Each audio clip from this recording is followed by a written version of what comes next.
શહેરના રણમલ લેક 2ની સાથોસાથ એ વિસ્તારમાંથી પસાર થતો, એટલે કે રણમલ લેકના ગેટ નંબર 3થી શરૂ થઈને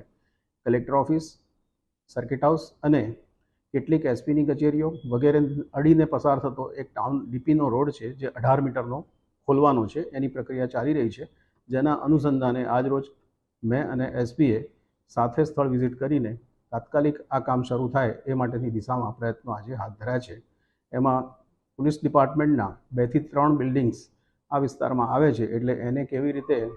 રિમૂવ કરવા અને આગળની કાર્યવાહી કરવી એ બાબતની આજે સ્થળ ઉપર ચર્ચા કરવામાં આવી છે. લોકોને ફાયદો એ થશે કે એનાથી જે રણમલ લેકનો અત્યારે ગેટ નંબર 3 છે,